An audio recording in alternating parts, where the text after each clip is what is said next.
On the national news this hour from Bababagide Imo Television, first the headlines. Tinubu stops electricity tariff hike, insists on subsidy. Senate summons gas marketing company MD over gas sales, purchase agreement, orders. Niger Delta will witness monumental development under Tinubu, Shettima promises. Imo Rec will conduct governor poll, INEC insists. Mass grave with 322 bodies discovered in Anambra. On sport, Chukwueze returns as AC Milan beats PSG. Senesi sports portal to victory as Ejike and Yusuf misfire. I am Morire, reviewing all of the news in detail. President Bola Tinubu recently stopped the implementation of a hike in electricity tariff and insisted that subsidy be paid on power consumed nationwide.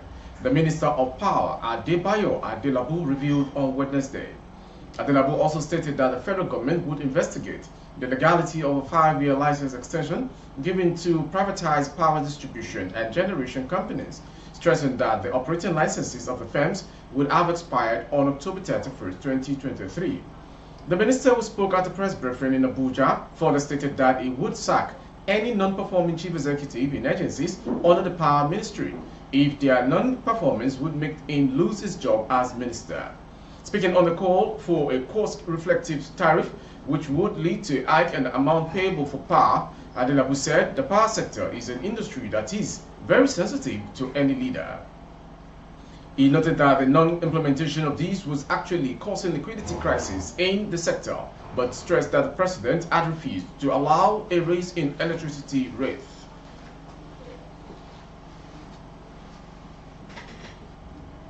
The Senate on Wednesday summoned the managing director of all Nigerian Gas Marketing Company Limited,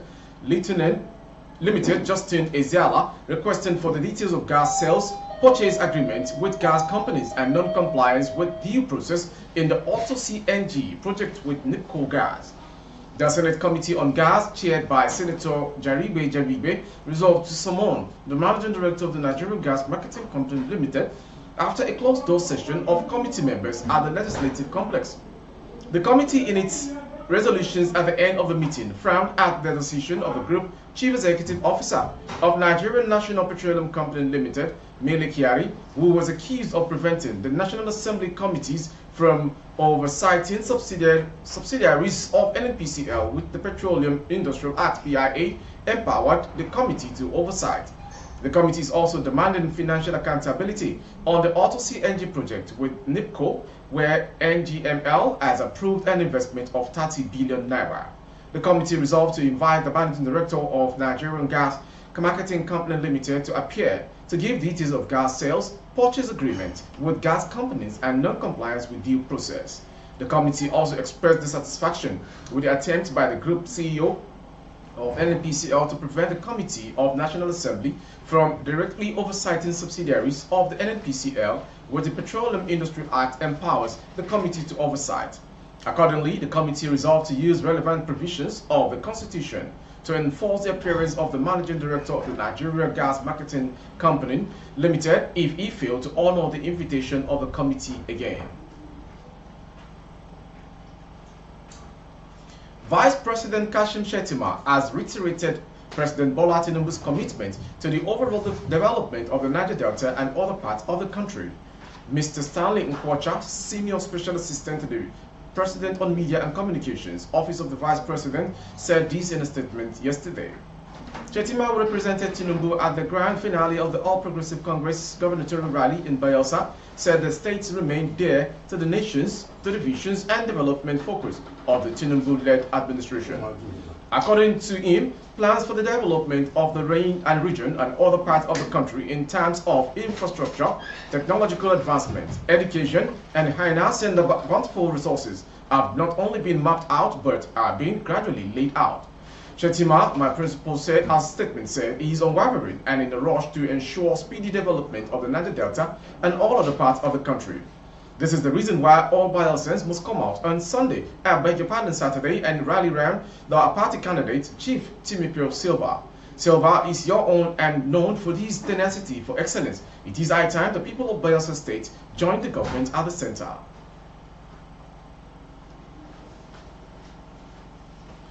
Despite growing controversy and calls that the resident electoral commissioner in the Imo State, Professor Silva Agu, be removed, the Independent National Electoral Commission (INEC) has insisted that there is no reason to remove the official. The REC will conduct the election by a statement given yesterday. Oyekomi, the press secretary to INEC chairman, Professor Mahmoud Yakubu, noted that there was no reason to remove the REC, adding that the complaints against Agu were based on suspicion. The Commission takes its responsibility seriously, and we don't joke with the conduct of elections. And when there are complaints against our officers, we also don't joke with complaints, but you must provide evidence that our officers are culpable, or you read.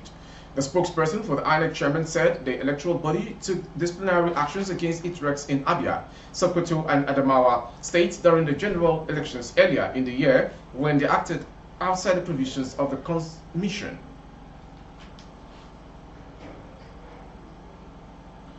Truth, Justice and Peace Commission (JPC) has discovered a mass grave with 322 persons in Anambra State. Ambassador Bianca Ojukwu, wife of late Biafran leader Chukwuemeka Ojukwu, has disclosed the existence of a mass grave. Ojukwu said further the mass grave has been sealed off for forensic investigation. The former Nigerian ambassador to Spain, however, did not disclose the location of the gravesite but added that the discovery of the mass grave was brought through testimonies to the attention of the commission. She added that about 322 persons were verified as killed or dead as a result of violence, as testified by the witnesses who appeared before the Anambra Truth, Justice and Peace Commission. Recall that the Truth, Justice and Peace Commission was constituted by the State Governor Chukwuma Soludo in June 2022 to inquire into the development. The former ambassador added so many people are still missing or their fate not yet verified. 18 persons have been categorically identified as missing or disappeared. In the course of the proceedings, the gruesome discovery of a mass grave site was brought by testimonies to the attention of the Commission. Moving on to the next story. The Nigerian Army has arrested a prime suspect for the killing of Alhaji Adamu Idris Gabdo, the Ardo of Pahingam in the Mango local government area of Plateau State. The suspect, identified as Philip Gokas, aka Jekimo, was arrested in Lagos State by troops of Operation Safe Haven tactical team, according to information posted on their ex-handle by Zagazola Makama, a counter-insurgency expert and security analyst in the Lake Chad region. The Nigerian Army had disclosed that the remains of Adamu Gabdo were found in October in Bauchi State after a special operation. According to Zagazola, the commitment of the troops to fish out those responsible for the death of Adamu Idris Gabdo eventually led to the arrest of Gokas, who was tracked and found in Lagos enjoying himself and drinking beer. Finally, on sports. Nigeria Super Eagles defender Zaidu Sinusi returned to action after a 7-week injury layoff to spur Porto to a 2-0 victory over Al-Hassan Yusuf and Chidera Educas Antwerp. Sinusi had been out of action since September 19 when he sustained an injury in Porto's Champions League game against Shakhtar Donetsk. Nonetheless, upon his recovery, he was thrown straight into the thick of things when Porto welcomed Antwerp to the Estadio Dragao Stadium. Meanwhile, the Belgian side had Al-Hassan Yusuf with Educas starting from the bench. Sanusi was on the offensive, bumping forward for most of the game, and he had an opportunity in the box earlier in the game, but he failed to convert. Nonetheless, the former Portuguese champion were too good in the first half, and they got the lead through Al-Hassan from the spot in the 32nd minute. Al-Hassan also had an active day in midfield. He had a lot of defensive work to do, but he also offered some energy to the attack. Antwerp were on the back foot for most of the game time, and their woes got compounded in the 50th minute after Georgian Eklanka got red-carded for a poor foul. Sanusi had another chance to score in the 67th minute as he jumped highest to meet a cross, but his header was saved by the goalkeeper. The Super Eagles star had a very good game for Porto, registering 75 touches and 2 clearances. He also won 8 of his 11 duels. Meanwhile, Yusuf had an average day in the office with 50 touches, but he was unable to deal with the attacking threats that Porto presented. With our sports story, we've come to the end of today's national news from Babagede Imo Television. Before we go, some headlines. Tinubu stops electricity tariff hike, insists on subsidy. Senate summons gas marketing company MD over gas sales purchase agreement orders. Niger Delta will witness monumental development under Tinubu. Shetima. Imo Rep will conduct governor poll, INEC insists.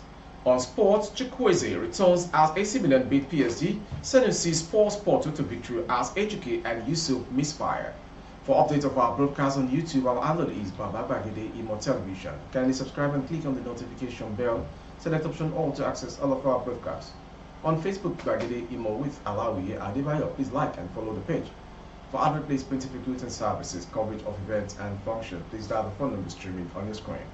Thank you for watching. I am Mori Regina Lawa. Good afternoon. Audio Jungle.